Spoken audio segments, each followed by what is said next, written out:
Glória a Jesus. Todo mundo comigo nessa noite? Aleluia. Vamos lá. Nós estamos estudando então dispensações, né? Vamos a respeito da dispensação patriarcal. Estamos quase terminando. Patriarcas. Para a gente entrar na dispensação da lei. Amém, amém. E aí todo mundo lembra onde nós paramos, né? Onde o Jacó é pai de quem mesmo? Sempre esqueço. José. Então Jacó está ali fazendo as últimas petições para José, antes da sua morte, né? E uma das petições que ele fez, então, nós paramos no Gênesis 48, 7. Estou só recapitulando com vocês. Onde ele disse: eu estou fazendo isso por causa de Raquel, a sua mãe.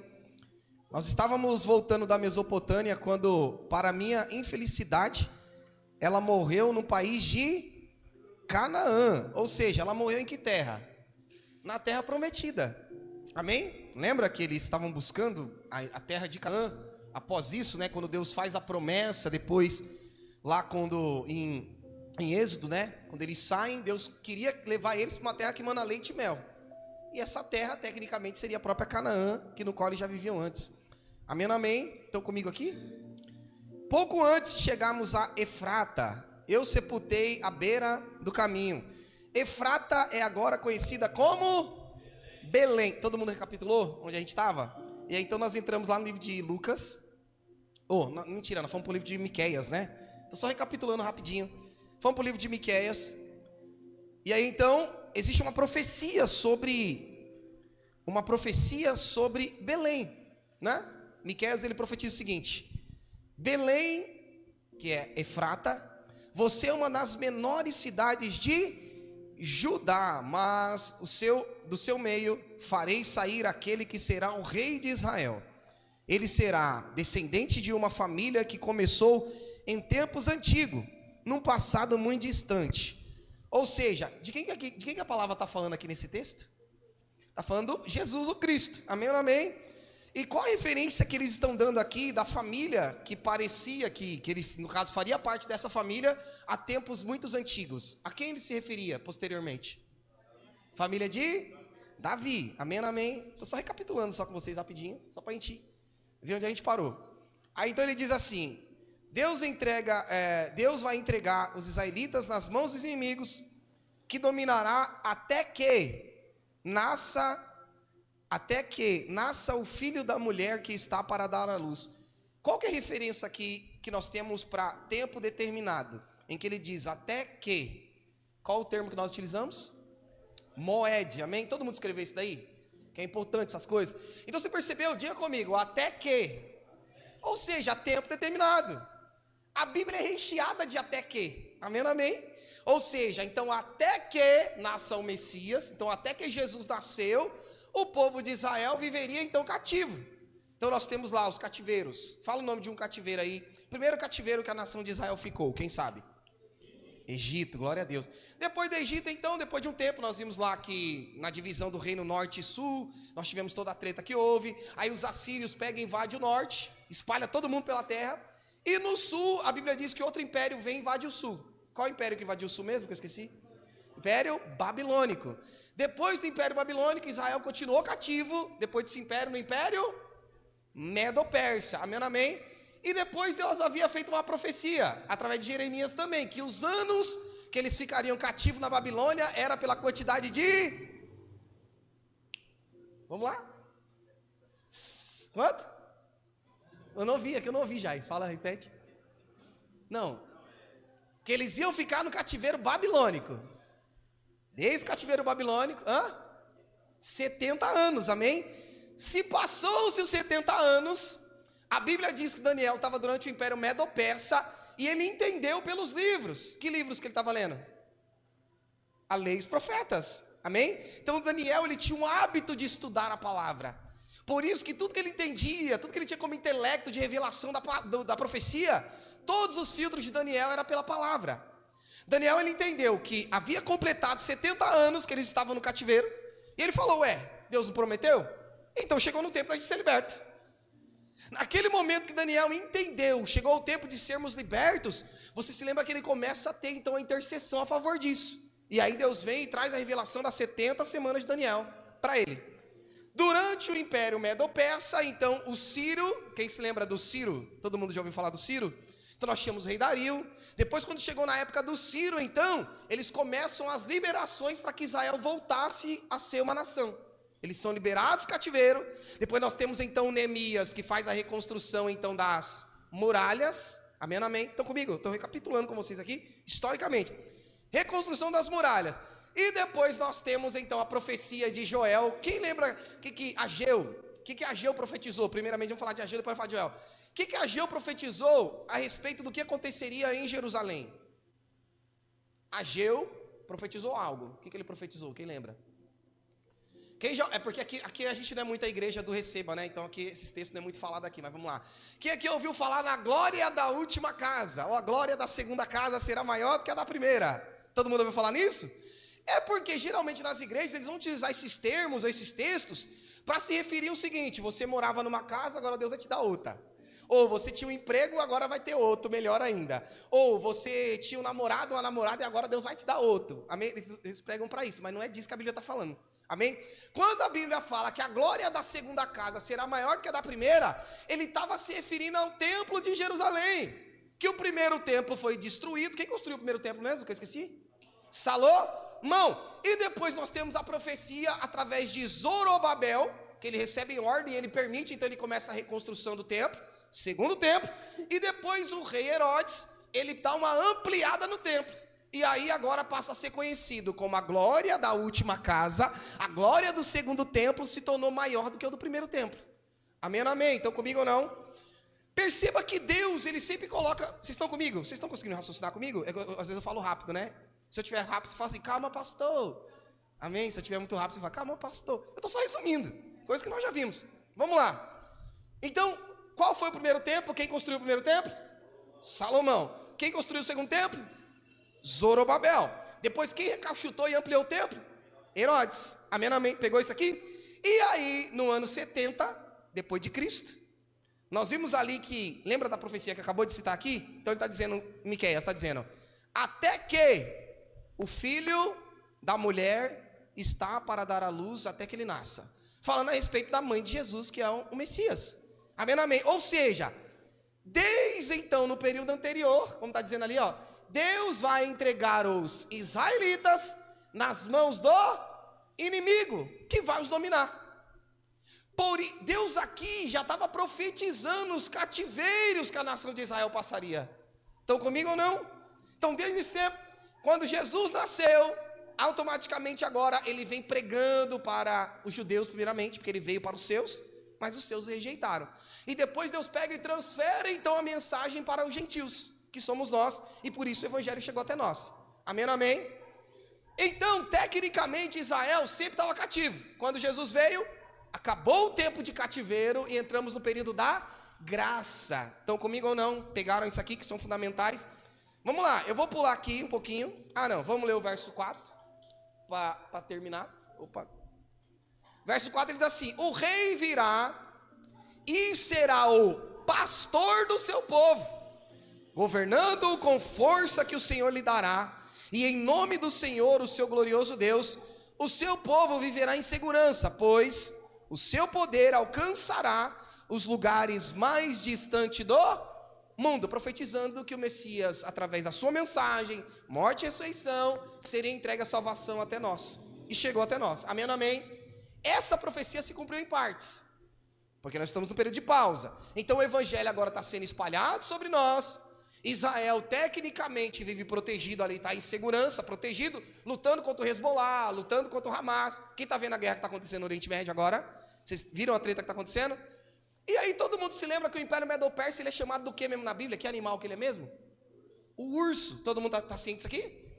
Todo mundo viu agora que Israel acabou de fazer um ataque na Síria, onde tinha um general do Irã, e Israel aniquilou o general do Irã. Vocês viram isso que aconteceu? Amém, amém? E agora o que nós estamos vendo exatamente neste momento da história, o Irã está fazendo ameaças a Israel, que provavelmente ainda essa semana vai fazer ataques contra Israel. Desperta tu que... Na besta do Apocalipse 13, nós vemos que a besta é composta por uma fusão dos animais passados. Então a besta ela é semelhante a um leopardo, tem boca de leão e os seus pés é pés de urso. A Bíblia está me apontando que quem começa a treta do fim dos tempos é o Irã. É disso que a Bíblia cita. Por isso, irmão, se tem um momento para você não dormir, se tem um momento para você não voltar atrás, se tem um momento para você não cochear em dois pensamentos da história, é este momento que nós vivemos. Porque a Bíblia diz que é nesse intervalo de treta, de falsa paz que depois vai haver, e não existe paz sem guerra. Por isso que Israel, Deus está apontando para Israel. Onde que é o relógio de Deus? Israel é o relógio de Deus. O Jacó, que nós estamos aqui falando dele nesse exato momento, ele teve seu nome trocado para Israel. E é sobre isto que nós estamos falando da profecia final, da consumação dos séculos. Ou seja, a igreja tem a plenitude de entendimento, pelo menos deveria ter. Nós, graças a Deus, louvamos a Deus por isso, porque Deus nos deixa dormindo neste momento. Quem se lembra que na parábola das virgens, a Bíblia diz que a metade dorme e a outra metade também dorme. Só que quando elas despertam, no momento todo mundo está anunciando, o noivo está vindo. Que nunca se ouviu falar tanto da volta de Jesus enquanto nós estamos falando nessa geração. Nunca se ouviu falar tanto da volta de Jesus. Que é esse momento que nós estamos vivendo. Só que nesse momento, quando Deus olha para as noivas, para as virgens, Ele olha e algumas delas têm azeite e outras não tem de sobra. E no momento em que muitos vão vir pedir, vai falar, dá um pouquinho do seu azeite, porque o noivo está vindo, não vai dar tempo da gente esperar até ele vir. Vai comprar. Vai para a campanha da prosperidade. Vai receber sua chave do seu carro, da sua casa. Nesse momento que as pessoas estão distraídas com coisas humanas e carnais, com seus próprios egos, provavelmente é neste momento que Jesus volta e fecha a porta. E quando depois elas vêm batendo na porta, porque o arrebatamento aconteceu, e aí naquele momento Jesus vai dizer para elas, vocês não tinham azeite suficiente, eu não conheço vocês. Tem noção do que é isso, irmãos? Jesus falar, você viveu uma vida na igreja, você viveu uma vida indo para campanhas, buscando, e quando chegar naquele grande dia, Jesus falar, eu não conheço você. Não foi isso que ele disse que muitos vão chegar? Jesus, mas em teu nome eu profetizei. Profetizou o quê? O carro zero? A casa própria? Profetizou o quê? Sendo que quando os apóstolos, vamos lá, fiquem com a Bíblia, amém ou não amém? Amém ou não amém? Fiquem com a Bíblia, vamos lá. Quando Jesus está fazendo milagres, maravilhas, prodígios, todo mundo está vindo atrás de Jesus. Jesus faz milagre de peixes, de pães. Todo mundo, Jesus, filho de Davi, você é maravilhoso, você é o profeta, você é o filho de Deus. Aí Jesus pegou e falou assim, seguinte, quem não comer da minha carne e não beber do meu sangue não tem nada comigo. Jesus está falando, se você não tiver compromisso, verdadeiramente, eu não tenho nada com você. Fazendo referência naquele grande dia, que muitos vão chegar nele e ele vai falar, não te conheço. Quando todo mundo começou a ouvir, a Bíblia diz que todo mundo começou a ir embora. Os apóstolos olham para Jesus e falam, Jesus, maneira no discurso, está muito duro, o pessoal está indo embora. Jesus olha para eles e fala, querem também? Lembra desse contexto? E a chave aqui é a resposta que eles dão para Jesus.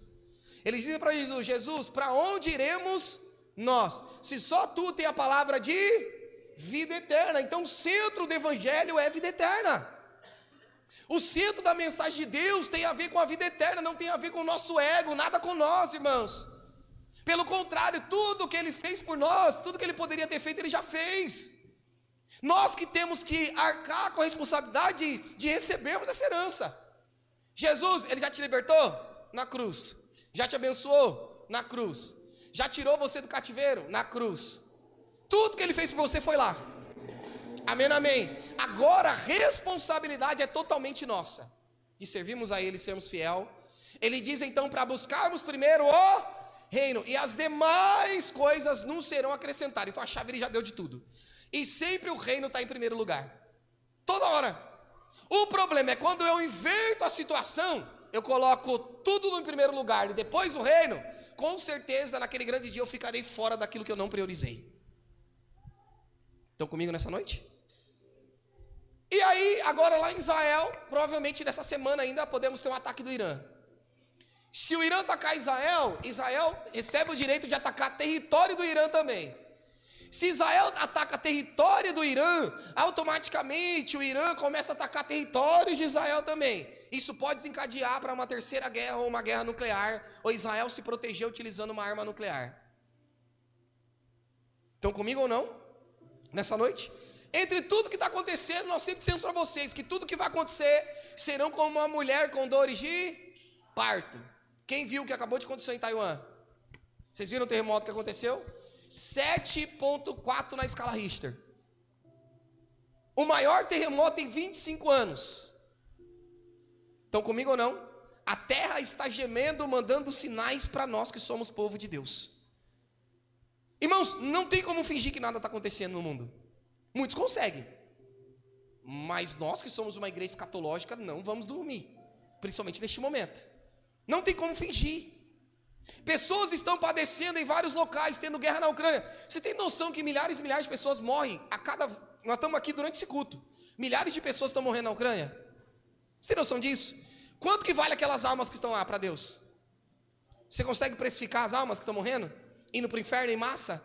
Você tem noção o tempo que vivemos, irmãos? O que muitos não entendem? O que está acontecendo nesse exato momento? A Bíblia diz que quando um santo morre, lembra o que aconteceu na morte do rico do Lázaro? A Bíblia diz que Lázaro morreu e alguém veio buscar Lázaro. Quem que veio buscar Lázaro para levar para o seio de Abraão? Os anjos. Então a Bíblia está dizendo, quando um santo morre, quem que vem pegar ele para levar para o seio de Abraão? Anjos. A morte tem poder de abrir portal entre o céu e a terra. Pegou isso aqui ou não? Mas se o ímpio morre, quem que vem buscar ele?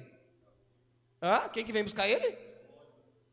Ou seja, a morte tem poder de abrir portais entre o céu e a terra, e entre a terra e o inferno. É isso que as pessoas não compreendem. As mortes que estão tendo em massa no mundo todo, essas estão tendo em massa. Não o normal de cada dia, que milhares de pessoas morrem por dia, em acidentes, enfermidades e tudo mais. Mas quando há uma guerra, são coisas instantâneas. Isso tem um poder enorme no mundo espiritual, em abrir portais. Estão compreendendo isso daqui que eu estou dizendo para vocês? Por isso que enquanto está tendo uma guerra, já percebeu que parece que desde 2020, 2021, parece que o mundo espiritual virou uma outra coisa em relação a peso? Quem consegue sentir isso aqui? Só eu. Amém, amém. Porque literalmente isso está acontecendo. No mundo espiritual está sendo mobilizado todo o tempo. E é importante você entender isso, porque a tendência para com os fins dos tempos, por isso que vai ser mais difícil aqueles que são fracos na fé permanecer na fé. Porque a luta espiritual que ele está enfrentando é muito maior do que enfrentava 4 anos atrás. Estão comigo ou não? A Bíblia nos diz que se você pega muitos, eu estava até conversando isso com os obreiros esses dias. Quem aqui já estranhou e fala assim, nossa, o pastor na igreja ele não fica orando e pôr as mãos nas pessoas para expulsar demônio toda hora? O que está acontecendo na igreja? A igreja não faz nada? As pessoas pensam isso às vezes, né? Por que não fazemos isso? Por que em todo culto nós não fazemos aqui libertação, cura libertação, impomos as mãos e tudo mais? Porque para uma pessoa ser liberta, irmãos, ela tem que querer. Porque se a pessoa não quiser ser liberta, eu estou deixando o estado dela pior do que ela já é. É isso que a Bíblia diz. Amém, amém? Vamos lá, a Bíblia diz, eu pego aqui uma pessoa que está cheia de demônio. Eu pego e expulso o demônio dela. Puf! Se ela não serve uma vida com Deus a partir daquele momento, o que a Bíblia diz que acontece? Aquele demônio que estava fora, que saiu, ele vê a casa varridinha, limpinha, bonitinha. Ele fala, ele está querendo dar lugar para mim de volta, então eu vou voltar para lá. Só que quando eu voltar, agora eu não sou bobo, eu tomei um pau, eu não vou voltar sozinho não. A Bíblia diz que ele chama 7 demônios pior que ele. E aí pega e volta aos 7, pior do que aquele que estava. A Bíblia diz que o estado daquela pessoa fica pior do que antes. Ou seja, se eu ficar aqui brincando, de expulsar demônio, entrevistando demônio, eu estou ajudando a pessoa ou estou piorando o estado dela? Consegue entender? Então nós oramos para a libertação? Sim, desde que a pessoa queira. Desde que ela tenha consciência do que ela está querendo, do que ela está fazendo. Aí nós oramos e pomos as mãos, vamos expulsar os demônios, e aí ela vai ter a certeza que ela vai querer andar na fé. Para permanecer, porque se voltar para trás, com certeza o estado é pior. Estão comigo ou não? Por isso que pessoas geralmente que abandonam a Jesus, principalmente que teve algum quadro de depressão, o estado é muito pior depois que você larga Jesus novamente. Porque aqueles demônios de depressão, ele volta com outros demônios de depressão piores do que ele. E o estado daquela pessoa fica pior.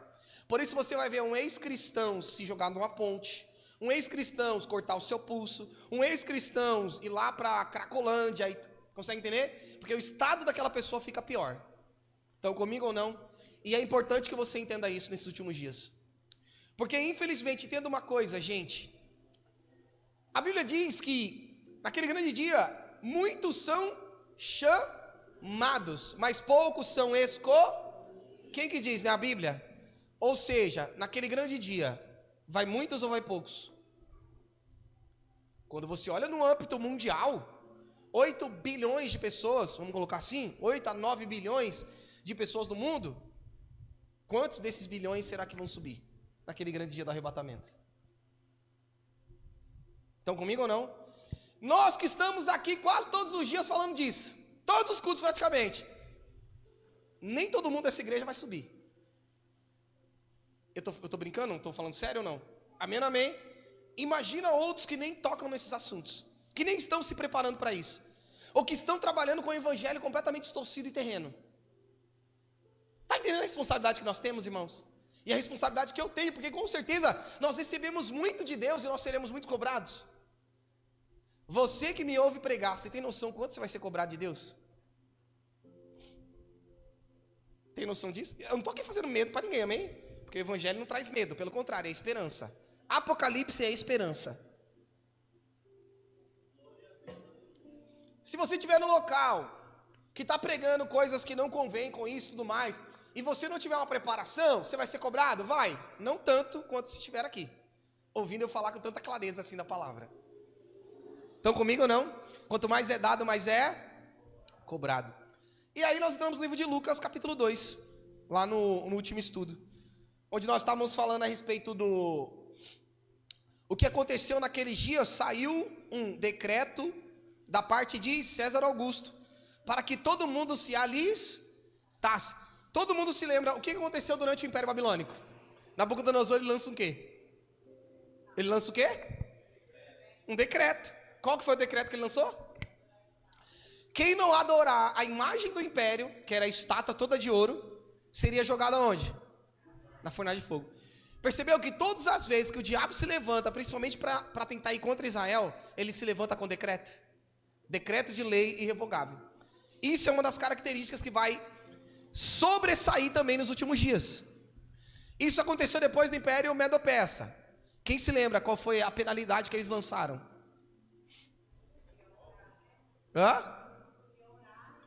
Não podia fazer orações, ou seja, ligado à religião.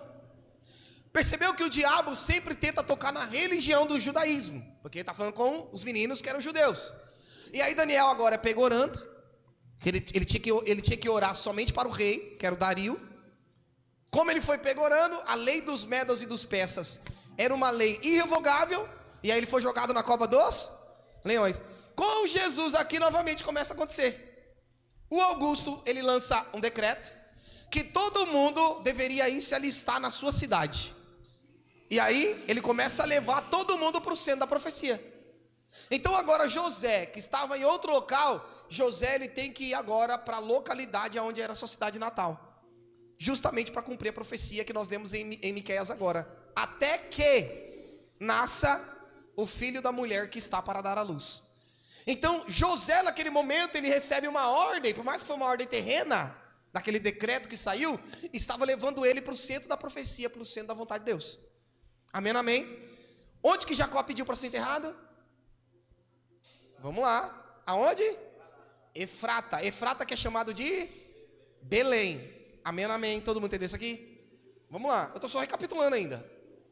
Eu preciso fazer isso, vamos lá, para a gente continuar. Deixa eu ver aqui, verso 3. E todos iam se alistar-se, cada um na sua própria cidade. E subiu também José da Galileia, da cidade de Nazaré, a Judeia, até a cidade de Davi, chamada Belém, porque era da casa da família de Davi. Percebeu quanto a Bíblia é clara quanto a descendência do Messias? Miqueias profetizou, Jacó está ali citando, eu quero ser enterrado lá, os patriarcas, todos eles praticamente foram enterrados em Jerusalém, foram enterrados em Belém, porque era de lá que sairia o Messias. Estão comigo ou não? E aí então ele diz no verso 5, a fim de se alistar-se com Maria, sua esposa, estava grávida. Verso 6, e aconteceu que estando eles ali aonde? Belém, se cumpriram os dias em que ela havia de dar a luz. Olha isso, irmãos, prestem atenção, isso aqui é muito poderoso. Você tem noção do que Deus está fazendo aqui? Quais são as chances disso? Vamos imaginar, ó, agora nós estamos com viagem marcada, eu e a pastora Regiane, lá para Natal. Vamos supor que ela ainda estivesse grávida, e existisse uma profecia sobre a vida dela, dizendo, ó, o seu próximo filho, ele vai nascer em Natal. Estão comigo ou não? E aí eu fui convidado para ir para Natal, do nada. Marcamos, ela ainda grávida. Quando a gente chega lá em Natal, ela começa a sentir dores de parto, e o Pedro nasce esse Natal. Irmão, cá para nós, quais são as chances disso acontecer? Estão comigo ou não? Quais são as chances dessas coisas acontecer? Você percebe? Deus, Ele controlando tudo conforme a sua vontade. Por isso que Deus, Ele vai nos cobrar da tamanha estatura. Você não é mais inocente. Quem foi que te trouxe aqui nessa noite? Quem te trouxe aqui nessa noite? Quem que te dá entendimento da palavra nessa noite? Tudo que nós sabemos da palavra?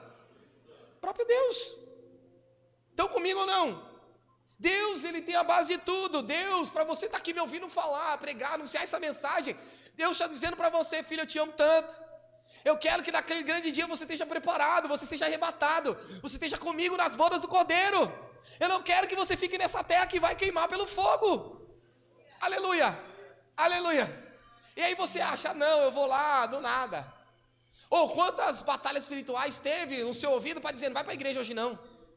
Ou, culto de ensino é chato, não vai para o culto de ensino não. Vai assistir uma novela, uma série, vai sair, faz alguma coisa. Mas culto de ensino é mó chatice. Por quê? Porque o diabo sabe que o poder da palavra, diga comigo, palavra. João, ele cita o seguinte, no princípio, Jesus era a palavra, o verbo. E o verbo estava com Deus. E o verbo era o próprio, a palavra é quem? A palavra é quem, gente? A palavra é Deus. Que é isso que as pessoas não entendem. Elas querem se relacionar com Deus, mas não tem contato com o verbo vivo que está diante de nós, que é a palavra.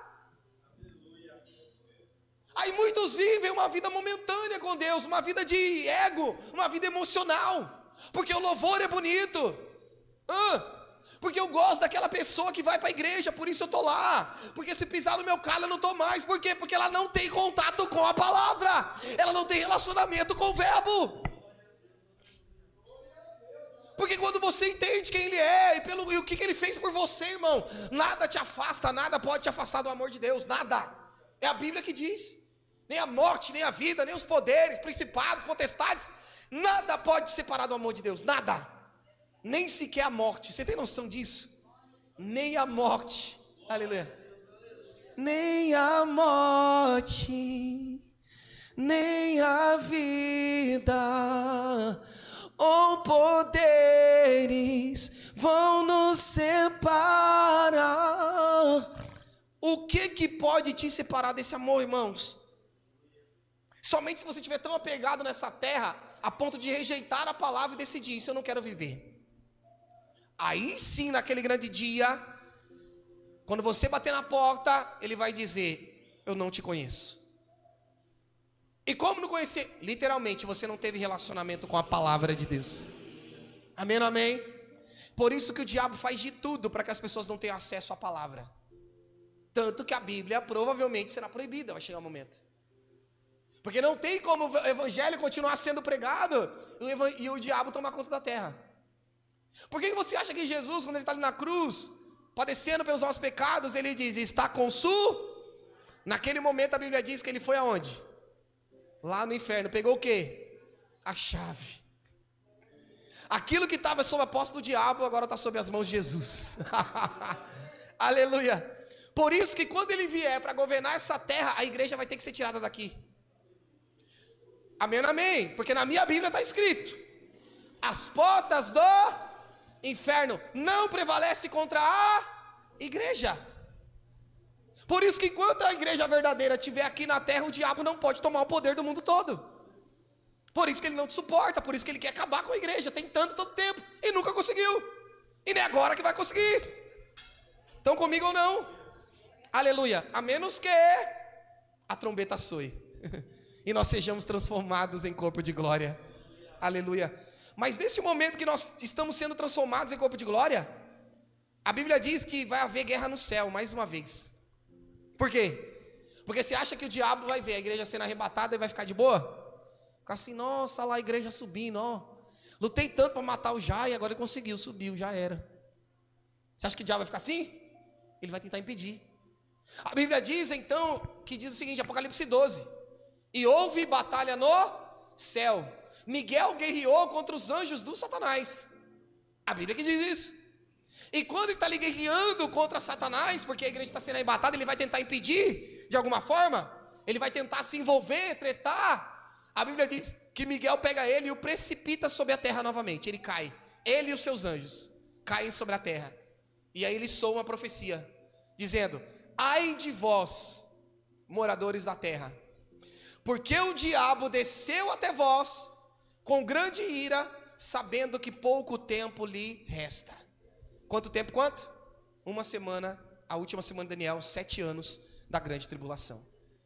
Imagina isso, irmão, quem aqui já viu o demônio manifestado? Você vê a ira do diabo para tentar matar alguém? Você já viu isso? É uma ira tremenda, né? Imagina quando, naquele grande dia que ele receber totalmente poder. E ele ainda saber, eu tenho poder, só que esse poder é por pouco tempo. Por isso que a Bíblia diz, ai de vós, moradores da terra, porque ele desceu até vós sabendo que pouco tempo lhe resta, e ele está com grande ira. Por isso que na grande tribulação será o maior martírio que já houve na história da humanidade. Pessoas em massa indo para o inferno, porque negaram a Cristo, receberam a marca da besta, adoraram ao anticristo, adoraram ao seu império, e agora estarão longe de Deus para a eternidade. Estão comigo ou não? Aleluia. Amém, amém. Vamos lá. O verso 7 diz assim: e deu à luz ao seu filho primogênito, e envolveu-o em panos, e o deitou numa manjedoura, porque não havia lugar para eles na estalagem. Olha isso aqui. Aqui está se cumprindo Miqueias. Lembra do Moed? Então a nação de Israel ficará cativa durante os impérios, até que nasça o menino da mulher que está para dar à luz. Aqui se cumpriu Miqueias. Neste momento, por isso que agora vai haver uma mobilização profética. Alguns anciãos vêm aqui agora profetizando a respeito do nascimento de Jesus. Os 3 pastores ou 3 ex-magos também vão até Jesus, recebem mensagem de anjos dizendo que agora a graça estava sobre a terra. A partir do momento que Jesus nasceu, a graça seria estabelecida através da sua morte na sua plenitude. Só que para isso, Jesus ele nasceu, diga comigo, Jesus nasceu debaixo da lei. Estão comigo ou não? E nós vamos entender isso aqui hoje, se der tempo. Vamos lá, verso 8. Verso 8 diz assim: ora, havia naquela mesma comarca pastores que estavam no campo, aguardavam durante as vigílias da noite o seu rebanho. Diga comigo, pastores. Percebeu que os elementos sempre estão aqui? Lembra com Jacó? Jacó era pastor, juntamente com a sua família. José, no momento de poupar, então livra os pastores, alimentando eles no deserto ali de Gósen. Assim acontece depois no Apocalipse 12 também, em que a mulher vestida de sol, que está grávida do menino varão, que há de reger as nações com cetro de ferro, ela será sustentada no deserto durante 1260 dias, que são 3 anos e meio. Pegaram isso aqui? Já notaram, né? Essas coisas já falamos isso aqui. Vamos lá, eu estou correndo, amém, para nós dar uma continuidade. E aí ele diz: e eis que o anjo do Senhor veio sobre eles, e a glória do Senhor os cercou de resplendor, e tiveram grande temor. Verso 10: e o anjo disse: não temais, porque eis que vos trago novas de grande alegria, que será para todo o povo. Verso 11: pois na cidade de Davi vos nasceu hoje o Salvador, que é Cristo, que é o Senhor. Nós já falamos isso aqui no estudo passado, vamos lá. Percebeu o tanto de revelação que tem aqui? Só nesse verso 11. Vamos lá. O menino nasceu hoje. O menino é o Salvador, que é o Cristo. Cristo quer dizer o quê? Messias. Amém, amém. E aí por fim ele diz que é o Senhor. Só que nesse verso ele já está revelando que Jesus era Deus. Vocês têm noção disso? Consegue prestar atenção nessas coisas ou não?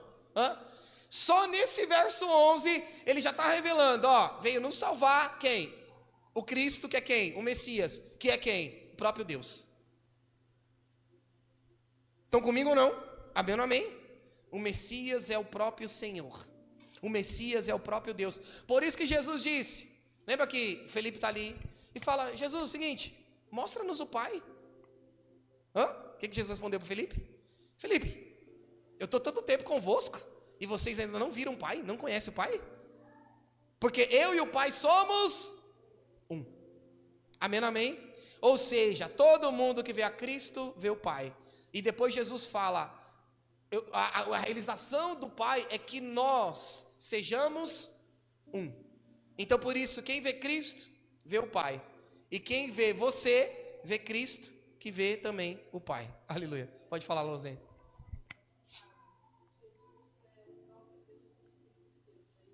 Jesus é o quê? Jesus é o próprio Deus encarnado. Ok? É o Deus que nasceu de uma mulher para morrer por nós no sentimento do pecado. Depois que Jesus morre, a Bíblia diz então que Deus não deixaria o seu corpo apodrecer na sepultura. Livro de Salmos. Livro de Salmos diz que Deus não deixou o corpo dele apodrecer na sepultura, mas o ressuscitou. Jesus ressuscita em corpo glorificado e agora ele tem um nome que está acima de todo o nome. Então a partir deste momento Jesus já tem corpo glorificado. E como que é o corpo glorificado? Quem lembra? Como que era Jesus depois da sua ressurreição? Lembra que todo mundo estava ali, os discípulos. Eu digo de uma forma ainda terrena. Lembra que todo mundo estava ali de porta fechada comendo. Todo mundo estava ali sentado comendo e tal. A Bíblia diz que do nada Jesus, no meio deles. Todo mundo toma um susto, pensando que é o quê? Fantasma. Quem atravessa a parede? A Bíblia diz que é esse corpo que nós teremos. Assim como ele o é, nós também o seremos. E o conheceremos como ele nos conhece. Amém, amém? Ou seja, irmãos, o que Deus tem nos prometido, descrito na palavra, é somente gotas do que ele vai nos dar. Porque aquilo que ele tem preparado para nós, ele diz, seus olhos não viram, seus ouvidos não ouviram, não chegou no teu coração. Tudo que eu falo, tudo que eu prego, anuncie. Você tem noção que a Bíblia diz que tudo que Jesus fez, se fosse escrito em todos os livros do mundo, ainda não era capaz ainda de compor tudo que ele fez. Ou seja, nem tudo que Jesus fez a gente não sabe. Estão comigo ou não? Muitas coisas além do que nós imaginamos e pensamos. É isso que ele tem preparado para aqueles que o amam. Por isso que o diabo tem preparado essa geração com tanto engano. Uma geração em que as pessoas, provavelmente, o diabo quer fazer com que as pessoas vivam mais. Aqueles da elite, né? Porque o mais pobre não. Esses são descartáveis, ok? Mas ele quer chegar um momento em que a tecnologia avança de uma certa forma tão grande que pessoas prefiram estar na terra do que até mesmo estar no céu. Essa é a ideia, ok? Então ele procura dar tanto para você aqui nessa terra, o diabo, para que você se esqueça daquilo que você é e da onde que você veio. Essa é a realização. Foi isso que ele fez com Jesus. Jesus, se você se prostrar diante de mim, eu te dou o que você quiser. Riqueza, o que você quiser eu te dou. Em troca de adoração. Não foi isso que enganaram o rei Dario para que Daniel também fizesse? Só que Daniel foi fiel até a morte. Falou, eu vou morrer, vou entrar na cova, seja o que Deus quiser, mas não posso transgredir o mandamento. Qual o mandamento? Somente teu Deus adorarás, somente a ele prestará culto. Daniel viveu isso. Agora Jesus está vivendo a mesma coisa diante do próprio Satanás, dizendo, somente o Senhor teu Deus adorarás e somente a ele prestarás culto. Arreta de mim, Satanás. E naquele momento o diabo fugiu dele. Porque é isso que a Bíblia diz, resisti ao diabo e ele fugirá de vós. O trabalho do crente é resistência, irmãos. Quando você verdadeiramente conhece a palavra, quando você está no meio da luta, da tentação, você tem que ser firme e resistir. Porque quando você resiste, é nesse momento que o diabo corre. Estão comigo ou não? Que eu acho que ele tem muito para fazer. E aí vê que você perca de tempo para ele, não vai dar para ele te engambelar. Aí ele fala, deixa esse cabo para lá, deixa eu ir atrás de quem vai me dar ouvido. Estão comigo nessa noite? Amém, amém. Aleluia. Duda, pausa pra mim aí, vai ter embaixo ali, ó, um som tá rolando aí, que eu tô ouvindo aqui. Aperta o pause, olha aí embaixo. Deixa pra lá. Deixa eu só pausar aqui, porque eu tô vendo que tá rolando a música aqui. Pra vocês tá baixo, mas o pessoal da live fica alto.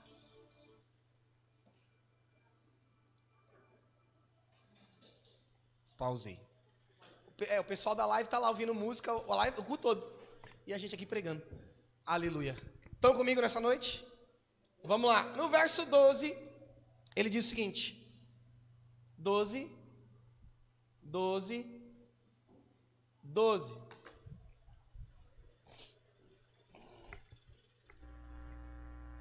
Aleluia.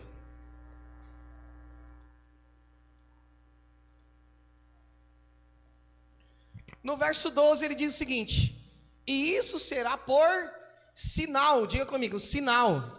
Achareis um menino envolto em panos, deitado numa manjedoura, diga comigo, sinal.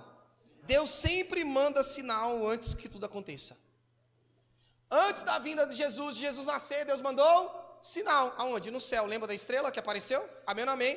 Quando Jesus morre para a remissão dos pecados, Deus mandou o quê? Sinal. A Bíblia diz que a terra ficou escura, desde o meio-dia às 3 da tarde. Diga comigo, sinal. A Bíblia também diz, quando Jesus diz está consumado, provavelmente houve um grande tremor de terra, terremoto, o véu do tempo se rasgou. Sinal, diga comigo, sinal. Ou seja, irmãos, quando as coisas acontecerem, por mais que é de repente, mas até o de repente acontecem muitos sinais através disso. Provavelmente, quando o arrebatamento acontecer, vai haver uma das maiores calamidades da humanidade na terra já, que vai desencadear efeitos remotos. Vamos imaginar alguém dirigindo, de repente o arrebatamento acontece, alguém está no volante, carro desgovernado. Alguém em casa cozinhando, está lá cozinhando, deixando as panelas no fogo, daqui a pouco, ó, puf, a família subiu. E aí, o que acontece? Consegue entender? Vai desencadear efeitos em cadeia de catástrofes, aviões, aleluia, trabalho, internet, todas as coisas vão entrar em colapso, irmão, tudo de uma vez. Aí vão precisar de um solucionador. Quem que é o solucionador de tudo? O anticristo. Ele vai vir para botar a casa em ordem tecnicamente. No verso 13 ele diz: no mesmo instante apareceu com um anjo uma multidão dos exércitos celestiais, louvando a Deus e dizendo, aleluia, glória a Deus nas alturas, paz na terra, boa vontade para com os homens. Verso 15, e aconteceu que, ausentando-se deles os anjos para o céu, disseram os pastores uns aos outros, vamos, pois, até Belém, e vejamos isso que está acontecendo, que o Senhor nos fez saber. No verso 16 ele diz, e foram apressadamente, e acharam Maria e José e o menino deitado na manjedoura. Verso 17, e vendo, divulgaram a palavra que acerca do menino que lhes fora dito. Verso 18, estou correndo, diz assim, e todos os que ouviram se maravilharam do que os pastores lhe diziam. Diga comigo, pastores. Ali Deus já estava profetizando, mostrando aquilo que ele levantaria mais tarde como ministros da igreja, que seriam pastores, os mensageiros de Deus, que levariam a mensagem da graça, que levariam a mensagem da salvação. Por isso que quando a igreja é arrebatada, há uma ausência dos pastores sobre a terra, porque o tempo vai virar. Quem que a Bíblia diz que vai estar pregando na terra durante o período da grande tribulação? Quem que a Bíblia diz? As duas. Por quê? Porque o nosso trabalho acabou. O meu trabalho como pastor acaba no dia do arrebatamento. Amém ou não amém? O meu e o seu trabalho acaba no dia que a igreja for arrebatada. Aí depois a missão é com as duas testemunhas. Pode falar, Camila? O ministério deles é para judeus. Provavelmente muitos ouvirão, vai se espalhar, mas provavelmente é para judeus. Eles vão vir pregar, provavelmente Moisés e Elias estarão aqui anunciando a mensagem para eles, dizendo, ó, era Jesus. Não é à toa que quando Jesus está vindo no final da grande tribulação, a Bíblia diz que em Jerusalém, eles vão olhar, e vai dizer, eles vão olhar aqueles a quem eles transpassaram, e chorarão como quem chora pelo unigênito de Deus. E eles perguntarão para Jesus, que marcas são essas? Nas tuas mãos e no teu lado. E então ele dirá: essas são as marcas em que eu fui ferido na casa dos meus patrícios. E então eles chorarão amargamente, como quem chora pelo unigênito Filho de Deus. Isso acontece no final da grande tribulação, principalmente com os 144 mil que vão estar ali clamando, pedindo perdão para Jesus por tudo que a descendência deles fizeram com ele. Estão comigo ou não? Ou seja, diga comigo, até que. Então se cumpriu, até que Jesus nasceu, Jesus começa a anunciar. Nós vamos ver no próximo estudo, Jesus com 12 anos, Jesus no templo, e pregando para os mestres da lei, pregando e anunciando, e a Bíblia diz que ele era rico em sabedoria, ele crescia na graça e em sabedoria, amém? Isso muito jovem, pregando, falando o verdadeiro ensinamento da lei, ensinando, e aí então se cumpre até que, quando Jesus morre, por isso que ele diz, está consumado. Naquele momento, tetelestai, né? Ele vive, nós estávamos cantando aqui. Então naquele momento que ele diz, está consumado, ali novamente se cumpre o outro até que. Aí nós entramos na graça, ou seja, não teve um play na graça? Então também vai ter um final. É simples assim. A lei não teve o começo da lei? Quando Deus dá a lei para Moisés? Não teve um final da lei quando Jesus diz, está consumado? Ou seja, a graça começa e a graça também vai terminar. As pessoas precisam ter essa percepção. Esse tempo aqui é um tempo contábil, um tempo que vai finalizar. E a Bíblia diz que ninguém sabe o dia e nem a hora, só vão saber depois que aconteceu. Assim que acontecer, todo mundo vai saber o que aconteceu, principalmente os crentes que ficarem. Eles vão saber, deu ruim, ficamos. E aí, se você quiser ser salvo depois do arrebatamento, só morrendo por amor a Cristo. Amém ou amém? Mas você não consegue deixar de assistir uma série por amor a Cristo para vir para a igreja? Você vai conseguir morrer por amor a Ele? Vai não, irmão. Amém ou amém? Você está arriscando a sua eternidade. Tem noção disso, que você é eterno? Dá um beliscão em você aí, por favor. Até doer um pouquinho. Você tem noção que você é eterno? Essa carne sua aí, ó. Essa carne, essa sensação de dor, essa sensação, isso, se você morrer e ir para o inferno, isso aí é perpétuo sobre a sua vida. A alma também sente dor. A Bíblia diz que lá no inferno, o verme, ele não morre. O corpo das pessoas são consumidos e consumidos para toda a eternidade. Queimadas para toda a eternidade. Você tem noção disso? A Bíblia diz que o inferno é um local de tormento. Ninguém ia falar de inferno, né? Porque inferno não atrai aplauso, inferno não dá dízimo, inferno não dá oferta, inferno não, a igreja não está cheia. Amém? Mas ele é real. E naquele grande dia, nós seremos cobrados. Se eu não falar isso para você, eu vou ser cobrado por Deus naquele grande dia. Ele vai chegar em mim e falar, e por que você não pregou sobre o inferno? Só falou a respeito de coisas maravilhosas. O inferno existe e muitos foram para lá e você não avisou. Por quê? Então você vai para lá experimentar um pouquinho também. Imagina. Porque eu também vou ser cobrado. Antes você ir do que eu. Estão comigo ou não? Antes eu pregar, você saber da verdade e escolher vai ou não vai, do que eu não falar e eu ir. E você também depois ir para lá, porque eu não falei para você. Estão comigo ou não, irmãos? Por isso não ausente a verdadeira pregação do evangelho de ninguém, não tema.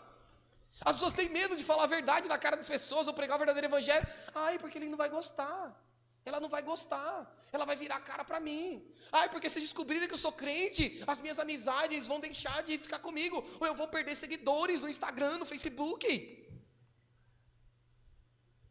Cuidado com isso. A nossa percepção de salvação e de intimidade deve ser com a palavra, com Cristo. E se você se relaciona com Ele, você tem essa plenitude de entender, é com Ele que eu quero estar toda a minha eternidade. Aleluia, aleluia. Glória a Deus. Estão comigo nessa noite?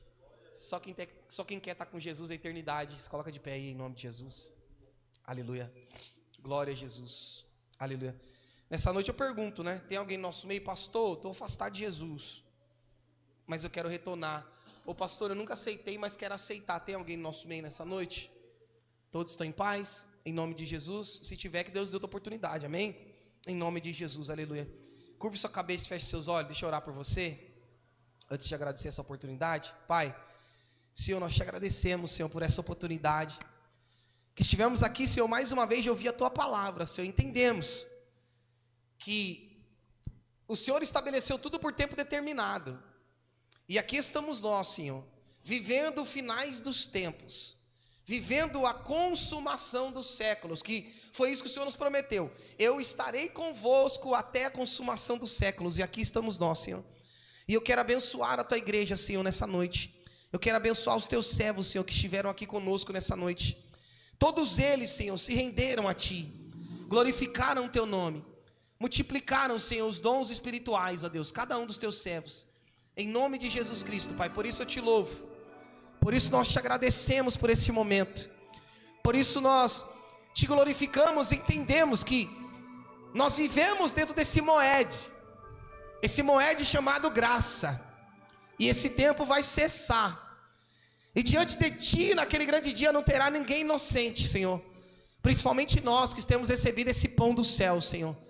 Por isso eu te peço, testifica no coração dos teus servos e das tuas servas, que eles venham ser cheios do teu Espírito Santo, porque o Senhor escolheu essa geração, uma geração que vai levar ao arrependimento para muitos povos, porque foi para isso que o Senhor veio, para isso que João Batista nasceu, para preparar aquela geração no arrependei-vos, pois é chegado o reino de Deus. E ele então batizava todos, Senhor, para a remissão dos pecados, e aqui estamos nós, com essa unção de João, com essa unção profética, preparando o teu povo em arrependimento, Senhor, para aquele grande dia, pois aquele que não nascer de novo, aquele que não se arrepender dos seus pecados, não pode entrar no reino de Deus, Senhor. E aqui estamos nós, Senhor, preparando a tua igreja em arrependimento. Por isso testifica isso em nossos corações, porque coração arrependido consegue mostrar a verdade para que outros se arrependam. E aqui estamos nós, Senhor, dispostos a levar a tua verdade nos quatro cantos dessa terra. Sê conosco mais uma noite, em nome de Jesus, amém. Amém, queridos.